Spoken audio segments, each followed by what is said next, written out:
Opposecast. Orgulho em ser contra. Saudações, meus caros Opposecaster, minhas caras Opposecaster, sejam muito bem-vindos, sejam muito bem-vindas a esse Opposecast que deveria ser o número 20, mas é o 19, porque a tecnologia passou uma rasteira na gente semana passada, não é, Marcelão? É, cara, pela primeira vez a gente tomou um pau aí, depois de gravar o programa inteiro, um programa que tinha ficado muito legal, a gente tinha feito um especial sobre a entrevista do Olavo de Carvalho, tudo pronto, na hora que a gente foi começar a editar, o arquivo deu um pau, não consegui recuperar, tive que jogar fora com lágrimas nos olhos, assim, infelizmente a gente perdeu o programa e perdeu uma semana aí, mas estamos aqui, aprendendo, fazendo backup. É por isso que eu já quero começar esse Opposecast número 19 pedindo para você entrar no apoia.se/Opposecast, porque a sua contribuição mensal ajuda a gente, inclusive, a ter melhores equipamentos, produzir com mais qualidade e garantir que semanalmente nós estaremos aqui com conteúdo, com opinião, com comentários novos para você, beleza? apoia.se/Opposecast. Por favor, pedimos a sua contribuição mensal. Você hoje não ouvirá a voz forte, decidida e aguçada de Fernando Cruz, porque ele tem um compromisso profissional e hoje não foi possível a sua presença. Mas eu e o Marcelo vamos tocar o barco aqui, né, Marcelo? Cruz está fora hoje, mas a semana que vem a gente deve mudar aí no nosso dia de gravação para ter o Cruz de volta. Voltando a falar do Apoia-se, a gente tem aí que voltar a agradecer o André Kanashiro, nosso colaborador, a Gabriela Menacho e o Fábio Bianchi. Estou devendo aí um agradecimento ao Fábio. O Fábio é nosso novo apoiador. Ele deve estar achando até que a gente esqueceu dele, mas não. Muito obrigado, Fábio, por estar nos apoiando. Já era para ter agradecido semana passada. Como a gente ficou fora do ar, a gente não agradeceu. Nosso novo apoiador aí está dando essa força pra gente, o que é muito importante no Apoia-se. Obrigado, Fábio, obrigado a todos. E aí, só lembrando que a gente tem as redes sociais para você seguir a gente também. No Facebook, você procura a gente por Opposecast. No Instagram e no Twitter, @Opposecast. Tem o nosso site para você ver ali onde você consegue ouvir a gente, opposecast.com.br. Fica na cola que a gente está na ativa, mesmo que na semana passada a gente não esteve no ar com um programa novo, mas as redes sociais estão sempre na ativa, beleza? Hoje, dia 26 de abril, sexta-feira, é a data da nossa gravação. Esse Opposecast vai pro ar na segunda-feira, dia 29 de abril. Então você está devidamente contextualizado. E a gente vai apresentar aqui fatos, então, e as nossas opiniões sobre os acontecimentos das duas últimas semanas por conta da nossa ausência na semana passada. Mas você também deve estar com muita saudade do Marco Melo com a sua porrada semanal. Então vamos começar esse Opposecast do jeito mais correto. Vamos acordar! Bom dia, grupo, vamos acordar? Cadê o grupo nessa porra? O Brasil virou um hospício, onde a maior crise do governo é causada por ele mesmo. O melhor que a oposição tem feito é deixar as alas governistas se matarem entre si, porque não tá fácil acompanhar a disputa do lugar ao sol entre olavistas e militares. O roteiro é de uma esquete dos Trapalhões. Olavo de Carvalho é filmado falando merda do Mourão e de milicos em geral. Carluxo Bolsonaro posta nas redes de Papai Jair, que parece ter sido alertado por seus companheiros da caserna a apagá-lo. Carluxo se dói e foge para um estande de tiro em Floripa, deixando o pai sem a senha de suas redes e sem postar por 3 dias. Mourão então fala que Olavo de Carvalho tem que se limitar ao que entende, astrologia e signos, enquanto Carluxo usa suas próprias redes para defenestrar o vice, a quem chama de golpista e aproveitador. Analisando todos esses acontecimentos, tem como esse governo dar certo? A gente está na mão da turma da vida do Chaves. Como essa galera espera conseguir apoio da tão esperada por eles reforma da Previdência, a não ser comprando os votos dos deputados prometendo dinheiro para suas emendas? E assim caminha o Brasil no país da família Buscapé. Vamos acordar? Porra, ouvir o Marco Melo é melhor do que tomar uma xícara de café, né, cara? A gente acorda de verdade. É verdade. Como você disse, o Vamos Acordar deve ser, é obrigatório que o Vamos Acordar seja a expressão da oposição, né, no Brasil, cara. Porque, não, Marcelo, a gente aqui antes da nossa gravação, a gente tava falando de que bateu o desânimo, né, cara? Definitivamente bateu o desânimo. E eu vejo que as pessoas, elas estão quase anestesiadas com tudo o que vem acontecendo nesse governo. Você tem uma análise interessante sobre a relação do que é o governo, sendo uma questão de economia e uma questão de outras coisas que não se sabe exatamente o que é. Eu queria que você falasse um pouco disso, do que a gente acaba de comentar. Quando a gente criou o Opposecast, a gente criou com a ideia de ser um podcast de oposição à política, né? E o que esse governo está fazendo não é política, né, cara? É uma coisa muito louca, uma coisa psicodélica que não é política. O que a gente consegue notar é que existe um plano neoliberal agressivo, muito agressivo, de privatização, de entrega total ao capital, ao mercado, né, via Paulo Guedes, que o Bolsonaro não tem a menor noção do que está acontecendo, o menor controle. Então é reforma da Previdência, outras reformas que vem por aí, privatização da Petrobras, privatização dos Correios e outras privatizações, e que ele não tem menor controle, não tem menor... E o outro lado, cara, é uma coisa maluca que não é política, né? É um presidente que fica pedindo para tirar anúncio do Banco do Brasil da televisão, é um presidente que fica vendo o filho brigar com o vice-presidente no Twitter e fica do lado do filho e não fala nada, é um presidente que fica falando que o país não pode ser um paraíso gay, mas que se quiser comer mulher, vir pra cá comer mulher pode, é o presidente que fala que o grande problema da educação hoje é a faculdade de sociologia, então tem que acabar com a faculdade de sociologia e de filosofia, mesmo tendo como guru do governo um filósofo, autoproclamado filósofo, presidente que diz que um outro grande problema da educação e colocou um ministro lá pra isso é acabar com as verbas da escola do MST. Então, cara, não é política, né? É uma coisa estranha, uma coisa bizarra, que brigar com isso não tá estranho, não tem o que fazer. Então eu vou dizer que é um absurdo, sabe, assim, falando como Cruz, que vamos plagiar o Cruz, falar, é estapafúrdio o que esse cara tá fazendo e pedir pra tirar o comercial do Banco do Brasil do ar. Cara, é lógico que é estapafúrdio, é lógico que é bizarro, é lógico que é absurdo. Tá, e aí? Falar que é bizarro, absurdo? Me leva a quê? Nada. Falar que é absurdo ele pedir pra acabar com as faculdades de sociologia e filosofia? Tá, é absurdo, mas leva a quê? A nada. Tudo que ele faz é absurdo, então a gente criticar isso e dizer que é absurdo é repetir o que ele tá dizendo, ou repetir... Então não é uma crítica de, ele tá dizendo uma coisa e eu tô criticando isso, mostrando um outro lado. Não, eu só tô dizendo, mostrando o óbvio, porque tudo que ele faz é tão absurdo,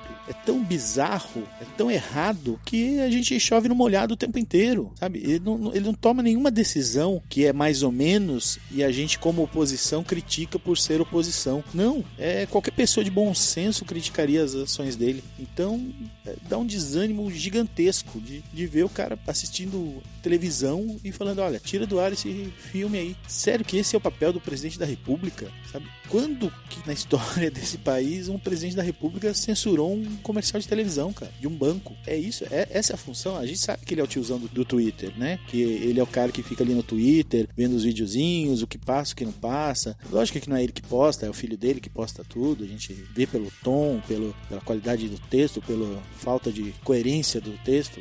Você vê o texto que o Carlos Bolsonaro posta é tão incoerente quanto o texto que o Jair Bolsonaro posta. Então é o mesmo nível. Então, mas ele fica ali no Twitter vendo as coisas e pedindo, tira isso, põe aquilo, tira aquilo, põe isso. Essa é a função do cara. Então ficar criticando, ficar fazendo oposição a esse cara, juro que bateu um desânimo, assim. Será que vale a pena? A única coisa é que cada vez mais a certeza que esse cara não vai durar. Não vai durar 4 anos, isso eu já tinha certeza. Agora não sei se vai durar nem até o final desse ano, de verdade. Essa briguinha do Mourão com o Carlos é a coisa mais ridícula do mundo, né? Do filho que é vereador no Rio de Janeiro, que não age como vereador, ninguém fala nada, ninguém da cidade do Rio de Janeiro se manifesta, tipo, cara, vem trabalhar, vem apresentar um projeto aqui na cidade, vem aprovar uma lei na cidade, alguma coisa municipal, para de encher o saco em Brasília, para de brigar com o vice-presidente. Ninguém fala nada, ninguém se manifesta na cidade do Rio de Janeiro, cidade que tá largada, que tem um prefeito que tá em processo de impeachment. Juro que essa semana bateu um desânimo, de verdade. Vamos lá.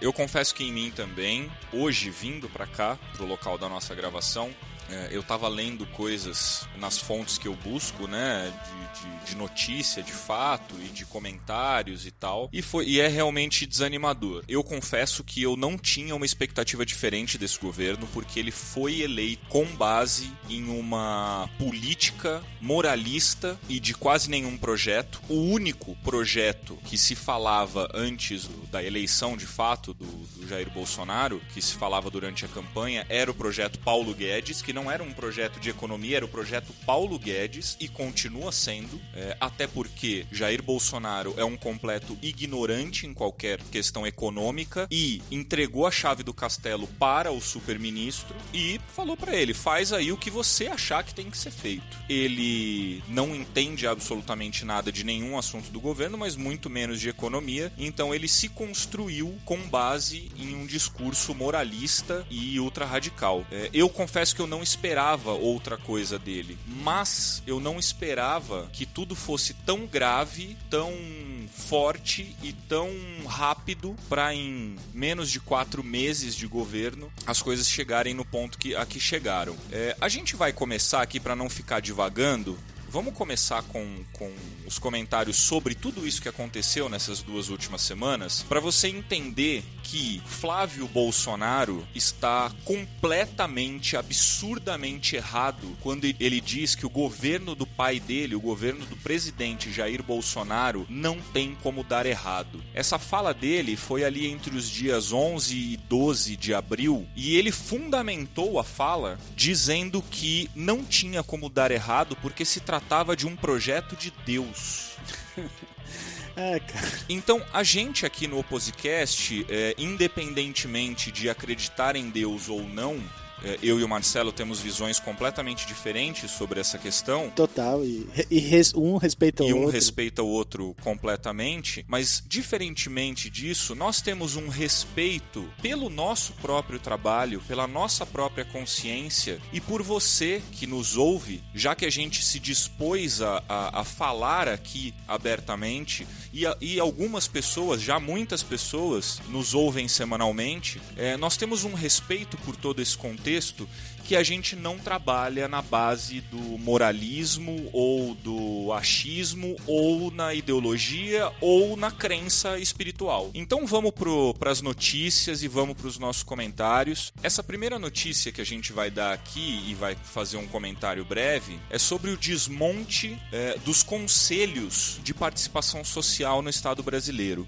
Foram mais de 35 conselhos extintos no dia 12 de abril e isso é muito grave, porque isso desautoriza qualquer entidade social a se colocar contra ou a favor ou em debate, pelo menos, com as ações do governo. Isso é muito grave, porque o Conselho dos Direitos da Pessoa com Deficiência, já que a primeira-dama do Brasil... É a Miss Libras, né? Não é a Miss Libras? E, cara, o Conselho dos Direitos da Pessoa com Deficiência também foi excluído entre esses 35. Porque quando fala em conselho, né, esses conselhos, tá falando coisa de comunista, né? É onde os comunistas lá se juntam pra ficar, os agitadores ficar lá pensando em sabotar o governo, ficar, né? Mas não, cara, é isso, é um conselho de pessoas com deficiência, né? Onde os caras estavam lá e discutiam os direitos, né? Das pessoas com deficiência auditiva, deficiência de mobilidade, que ela é muito, como você mesmo disse, é muito cara a primeira dama. Ela devia dar essa notícia, né? Ela devia aparecer em rede nacional e em Libras dar essa notícia. Olha, eu sinto muito, mas estamos cancelando a existência do conselho.